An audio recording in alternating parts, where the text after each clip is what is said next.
everyone. I hope you are all doing well and going well with your preparation. I am Meghna and I'm from Hyderabad. I've secured All India rank 83 in UPSC 2020. And coming to my educational background, I've done my BTech from NIT Warangal from 2012 to 16. Then I've done my PG in MBA from IIM Lucknow. Finished it off in 2018. And then in 18 to 19, for a brief amount of 1 year, I worked as an assistant marketing manager in ITC Limited in Bengaluru. Then March 2019, I quit my job and I started preparing for UPSC around June 2019. I came to Delhi and started preparing for it, and 2020 has been my first attempt in UPSC. Today I would like to discuss my essay strategy. I scored 139 in essay in UPSC 2020. So I'd like to give a little suggestions and tips in what worked for me in essay. So in this session, I would like to break the session into small parts of 4 parts into 2 or 3 minutes each. So the first would be timeline, then I'll be talking about my sources, then my strategy, and then the do's and don'ts in in the essays. So coming to timeline, I think the first and the foremost mistake that we all do in UPSC is taking the essay paper lightly. I mean, a lot of students do not take up essay even until after their prelims paper and only write 2 or 3 essays before the main paper. I always emphasized and believed that essay is where one can actually use their creativity and use their knowledge, and yet there's a lot of range and scope to score well. You can score up till 140 or 142 in the UPSC 2020 in essay paper, and apart from optional, essay is the only paper which gave such marks and will help you tremendously in your improving your rank and getting the service you wanted.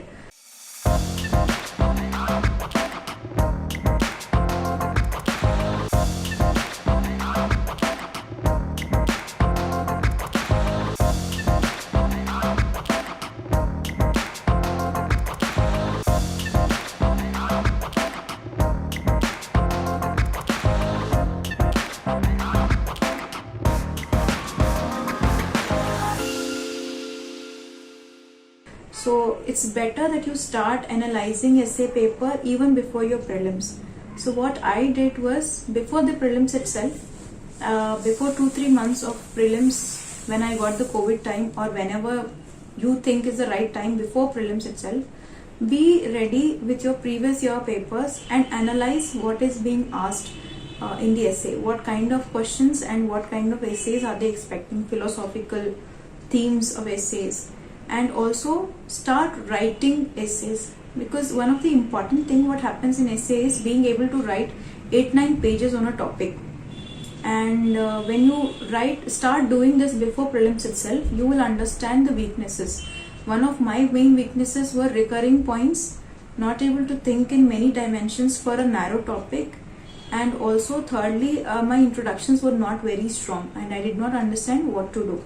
So because I was able to do this before my prelims, I was able to understand my weaknesses, I worked on them, and after my prelims I was ready and improving on my essays, and rather than not looking and analyzing my essays.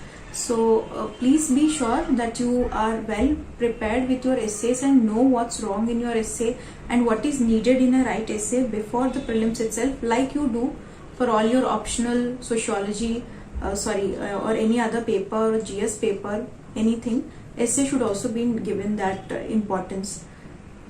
So I believe that give at least 1 month of good preparation, like daily 1 hour, daily 1-2 hours before your prelims for essay, and then after your prelims you can maybe write 1 essay or 2 essays a week. Every Sunday you can allot for 2 essays, a 3 hours time. And maybe if you do not have so much of time, at least brainstorm 2 essays every Sunday or Saturday. That would really help. So that is about the timeline. And secondly, the sources. So for my sources, there are 2 sections of essay. If you look at the previous year papers, the first section is going to be mostly philosophical, these these years in UPSC, philosophical essay is becoming a must. So for the philosophical essay, I mostly relied on my ethics preparation, my GS4 preparation, and also a lot on the powerful speeches by leaders like Obama, say Martin Luther King, Mahatma Gandhi ji, or Dr. B.R. Ambedkar ji, and a lot of other leaders. Please, whenever you're having some free time, so like for me, during my lunch hour or dinner hour, I would just go and listen to them. Whenever I found something very impactful or powerful, I just jot them down. So the first thing is going to be your philosophical essay material. First thing is your ethics paper sources, whatever you're following. Please make sure that you use it in your essay as well. Second is powerful speeches, lines, quotations from leaders. They're going to help you a lot, at least in the introductions or in between the essay, or even in the conclusions as well. The third thing when it comes to the essay paper is breaking down the themes. So once you're done with the philosophical essay, the other essay is going to be on certain themes.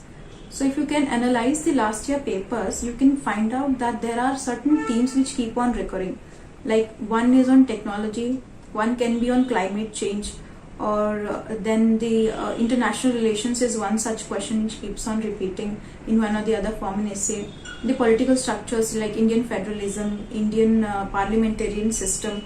So on these topics, like water is another topic, disaster management. So these are the topics, and then women, on which you can have good amount of material well prepared in advance. So what I used to do was, I used to make a 7 or 8 pager on these topics in different dimensions, in all the dimensions that I could think of. Like say for women in polity, women in education, what are the issues with women, what are the good examples with women, short stories, important stories which have changed the perspective towards women in India, in world, and such things, and quotations by women leaders. Then my own stories, what I could present. Try to be as creative and unique in presenting your point.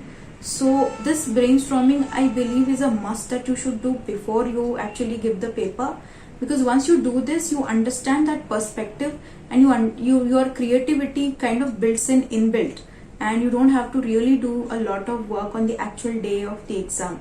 So have these themes. The third one is going to be your themes. Find out and identify those themes and make your own notes in depth with introductions, dimensions, conclusions, good stories, good quotations, powerful people's speeches on those topics, and be ready with your focus points. And then the fourth thing could be your articles. So in Hindu, you will see every time we read articles, some articles come up with really good introductions and really good conclusions. I would literally pick those articles, introductions and conclusions, and use it in my essays straight away. I clearly remember there was one article on NEP, National Education Policy, which it said that this is a new modern education which is being built on the traditional rocks of India. The education system that we have, like from Takshashila or Nalanda, in that sort. So this was given by Niti Aayog member. So these are few of the lines which you can use for powerful conclusion even in your GS answers.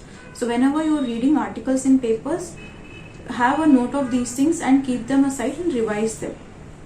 So the 4 things that I mentioned were firstly your GS papers, GS4 ethics paper notes. Second is the powerful speeches, quotations by leaders. Third is your focus points, those themes that recur in essay. And the fourth point is the articles in paper which come, which you can readily use in your essays. These have been my sources. I did not refer to a lot of other sources at all. Then coming to the strategy in my essay. So I joined GS Core for my essay preparation from Manoj K. Jha sir.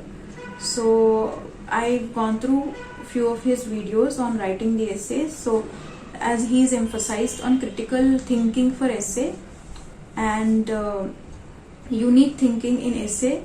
I've tried to start my essays preparation with that itself, and one of my strength always laid in using the newspapers and using the creative content and applying that in the essay. So I relied on my strength. Then a lot of people say that quotations could be used in intros, but I personally believed it was very difficult for me to remember all the quotations, or even if I remember some 10-20 quotations, it might not be useful on the D-Day. So the cost benefit analysis seemed very low for me in quotations, so I did not go with quotation introductions. Rather, I went with small stories, and if at all I can't find small stories, I would pick up stories which had come from the newspaper itself. Like a short example, there was this essay on the in actual UPSC exam, technology is a silent factor in international relations. So I used to watch this Cut the Clutter by Shekhar Gupta from the print.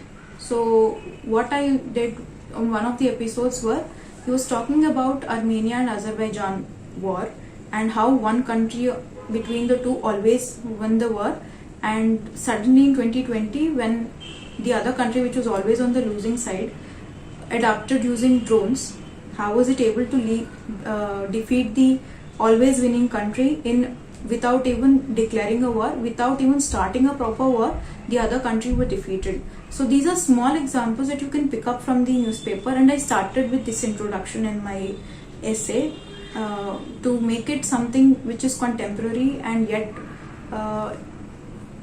unique, and which is good enough to start an essay is what I believe. So whatever is in your newspaper content, most of the times I try to start my essay with it. So the second part is, do not always go with the pestle analysis or firstly, secondly, thirdly. This way of writing the essays, I think, has gone is not no more in the trend, and everyone's writing it. So it is no more looking really nice for anyone to read or evaluate the essay. Do not go with that analysis. Only go for it in the last ways. Rather than that, what you can do is, whenever you are wanting to give more perspectives or add on to your points, you can read on Fundamentals of Essay by Anudeep Durishetty. I followed sir's book on it. So he gives certain pointers, certain keywords like however, to add on, to sum up. So these are the connecting words of each paragraph. You can pick those words and add on. You can go to Google, type synonyms for the same words. You will find many synonyms for the same words, and have a list of add-ons. Whenever you want to add something and start a new paragraph, just add on that word. So that is something I used. I never used firstly, secondly, thirdly. I think that does not work anymore. And second part is, do not use one dimension. Try to go into multiple dimensions, and whenever you're going for multiple dimensions, give examples which are unique. Do not repeat examples, do not repeat facts in an essay. It becomes very redundant. I understand that writing 8 pages becomes a little difficult, 8 to 10 pages, but if you brainstorm in the very beginning, it will become very easy. So the first thing that you actually have to start in your essay is brainstorm. I used to take a good amount of 10 to 15 minutes before each essay to brainstorm the essay. I would take 5 minutes to choose the topic, and then 10 minutes to brainstorm. So 15 minutes would have gone in choosing the essay, and 10 minutes, at least 10 to 12 minutes for brainstorming an essay. And the other important part of brainstorming while you're brainstorming is, have gaps. If at all you are finding or getting a new topic while you're writing the essay, make certain gaps and flexibility in your brainstorming so that you can add that topic in between when you are writing also. A lot of times what happens is, we have a fixed way, like first essay, first paragraph, third paragraph, fourth paragraph, I'm going to write these things when you are brainstorming, and suddenly if you remember something very nice when you are actually writing the essay, we will not be able to incorporate. So always have that 1-2 gap areas where you can incorporate the essay, and start doing that in your mocks itself. So that will really help you. Critical thinking is something you definitely have to build. How is that you have to build? Is maybe read some research papers in your optional. So in sociology, which is my optional, I used to read some short notes or research papers by thinkers themselves, where they criticize. Like Yogendra Singh's modernization book is something where he talks, analyzes, criticizes, and then gives a constructive suggestion on the paper, on the perspective that he is analyzing. So this is what is called critical analyzing. So you have to build that. First analyze, talk about what the topic is, criticize why you think it's wrong, give a small example, and always end up with a constructive criticism. Do not go into complete negativity on any essay, even though the topics like philosophical topics which are negative in quotation, try to end with a positive note. I think that is very important. So finally, coming to do's and don'ts, like I already mentioned, do not go into complete negativity in conclusion. Second part is, do not go with the pestle analysis, that social, political, economical, do not go with it. Secondly, thirdly, don't go with it. Always try to have an introduction which is perfectly fitting. Do not write a small short story just because you have to start an introduction. Sometimes what happens is that short story becomes so long and so irrelevant to the actual essay, stops making sense. So the introduction has to be short, sharp, and to the point, which is in relevance to the essay.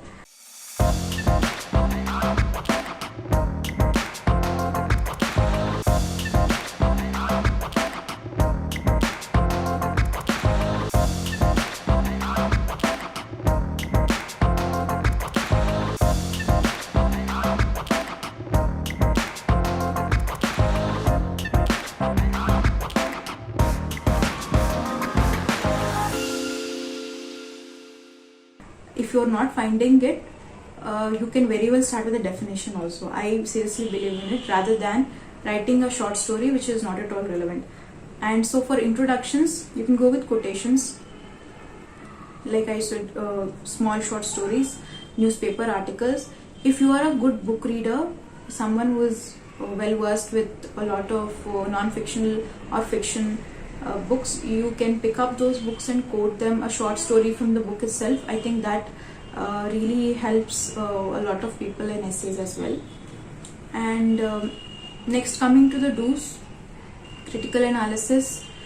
And one more thing is, if you can conclude the introduction along with the conclusion, like if your conclusion is meeting your introductional point, I think that is the best that you can do. So I always tried to conclude with my introduction. So my introduction would be a small story or some small current affair news which is there, and I would leave it with a small question mark or something, and in the conclusion I will answer that question after all the analysis. So this is a circle approach that I followed, leaving the introduction with a small question mark or a small fill in the blank types, and then I would connect it with the conclusion so that my essay looks like not gone or slipped away. So these are few of the do's and don'ts that I followed. And again, the don'ts have to be that do not repeat the examples, do not give irrelevant examples, do not make it a single or monotonous essay. Or the do's, multi-dimensional, try to maybe have 2 paragraphs in a page, don't write more than 2, it becomes very clustered. And for every paragraph, make sure that you add up with a new point, so that that's when your answer, your essay will not look like it's repeating. And for every paragraph, have a small example or a small fact. You can use facts as well, but try not to use flowcharts and diagrams in your essay. It should be more of a like a language paper as well. So yeah, these are my points and what helped me for my essay and what worked for me as well. So thank you very much.